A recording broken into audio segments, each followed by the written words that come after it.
It's now time to let you be a part of a conversation, a recorded interview with the Director General of the Infrastructure Concession Regulatory Commission, Michael Ohiani.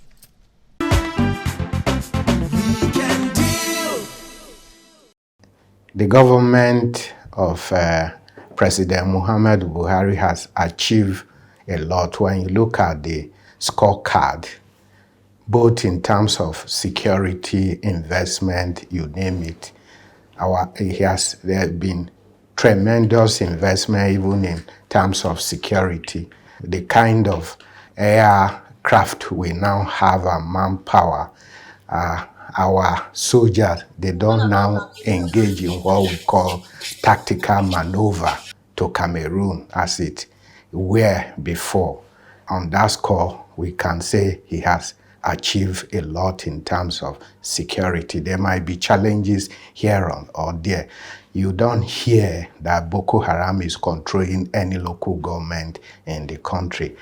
No administration has done so much in terms of, in recent past, when it comes to investment in infrastructure.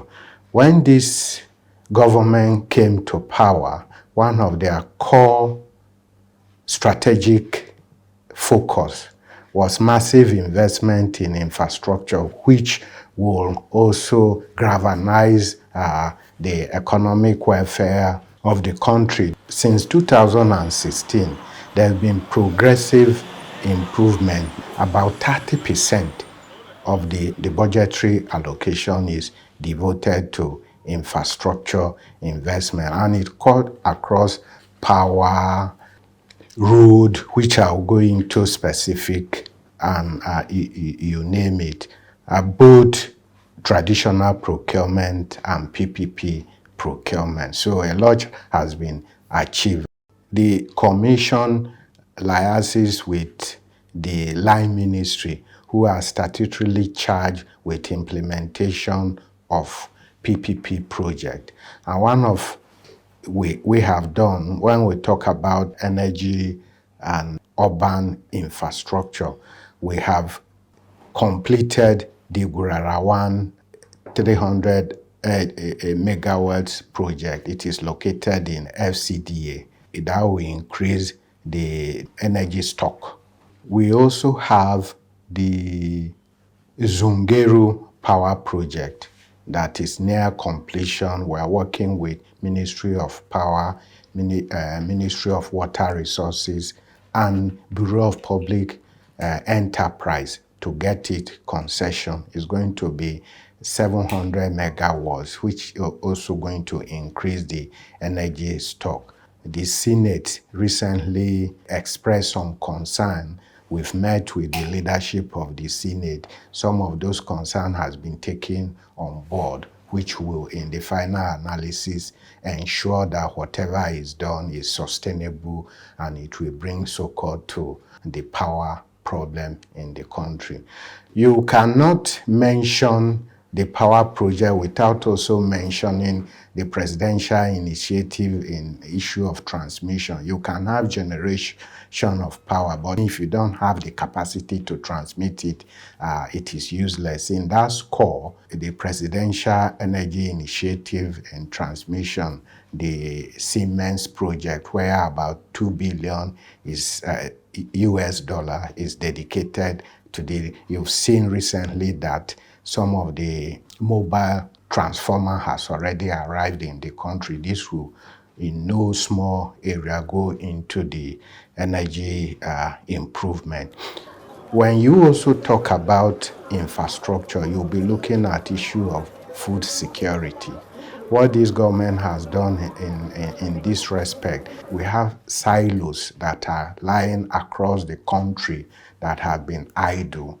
So we've been able to concession them, about 22 in numbers, so that when our people harvest their crops, they will be able to stock it somewhere throughout a year or more than, so that anytime there is problem, you can have resort to that. We are also in the process of the concessioning of the pipeline network and the depots of the NNPC as part of their renewed Petroleum Industrial Act. In this respect, we are just waiting for the management to announce the successive bidders. About $6.2 billion will be brought in to galvanize this pipeline. So the issue of transporting the product will become a thing of the past. We have them across Port Harcourt, Warri, Kaduna. This is one of also the presidential initiative. The current government has dedicated 30% for investment in infrastructure, but we notice that that will not be able to meet our infrastructure deficit. What the current administration has done is to come up with different initiatives. In this respect is the Order 7 that give tax incentive for corporation to develop and rehabilitate roads that are in their need. As we speak, you recall that Apapa Oshodi used to be a gridlock because of this has been done through the tax initiative PPP project. We have the Oworonshoki, which has also been done.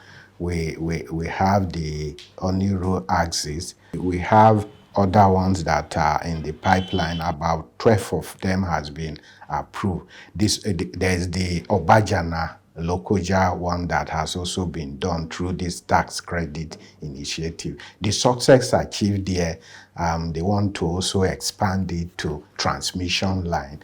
What it entails is that a company will develop or rehabilitate such asset and net it off to the tax it would have paid to the government. Where the government has also used the sukuk to develop this. Those are creative ways that the government has also established the infraco, which will also go a long way to then we have the Presidential Infrastructure Development Fund.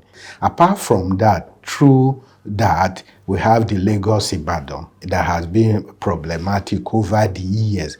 That has also been done. Then we also have the Abuja, Zaria, Kaduna, Kano, which is under construction and it will be done. What happened was that initially, because of the security challenges, there was a stop on it, but they have resumed to see that that aspect is achieved before the lifespan of this administration. When you also come to aviation sector, the president, when he came in under the able leadership of Senator Hadi Sirika, suffice the one that is under PPP, you have the MRO, which is first on its kind repair, so that you don't have to take your aircraft to overseas. All the C checks will be done here in the country in Abuja. Federal Executive Council has approved that. There's also the aviation leasing company, so the first in Africa where local airline and other can lease the aircraft and carry out operations. Then we have the airport city. I will be in Abuja. You will be able to take advantage of the free trade zone. It will bring further development. Then we have the cargo concession in the 6th geographical zone. What it entails is that you can produce your cash crop or whatever this thing, and it's taken to Europe that very day. As it is done, you know that Uganda, they export rose flour to Europe. That very day it gets there. So what the minister is trying to achieve is to replicate such a model where you be able to transport a lot of our cargo from the 6th geographical area. Then we also have development of the 4 terminals, Lagos, Abuja, Port Harcourt, and Kano. All these are massive infrastructure which private sectors are bringing funds to invest in. Under the revised National Infrastructure Master Plan 2020 to 2043, it is expected about $3.1 trillion is needed to develop our infrastructure.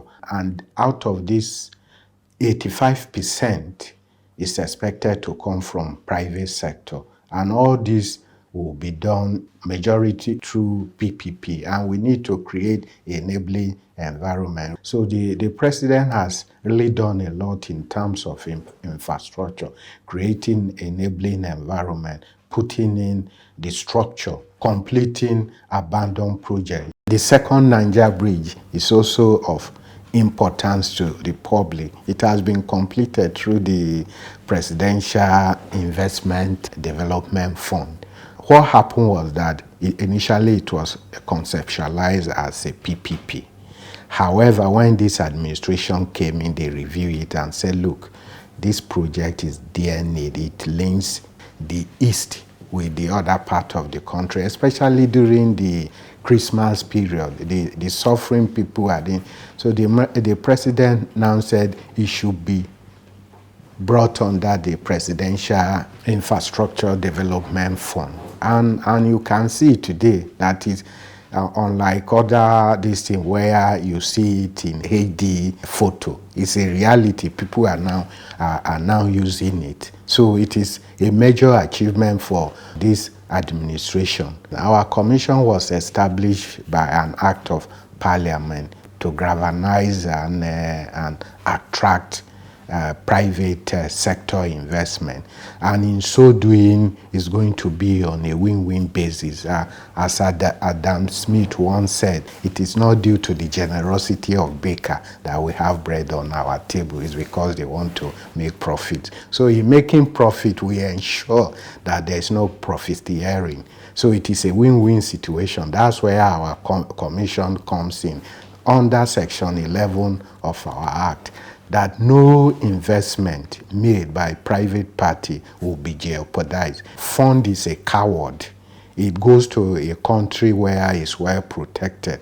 So if you invest in this economy, it is well protected. So that's where our act comes in, that whatever an investor brings in, it will be protected. So we ensure a level playing ground or field for both the public sector and the private sector. And moving forward is that the next coming administration, if they continue with the current stride of the government, a lot will be achieved. What the government has done is for the next administration to build on it. When this government came in, they did not abandon some project that was started by the previous government. What they did is to complete it, because it is the citizenry that will benefit from it. So it is incumbent on the incoming government that the laudable project that has been initiated, they should also complete it and also initiate their own, so that another administration, there will be continuity and will be able to have sustainable investment and sustainable infrastructure growth in the economy.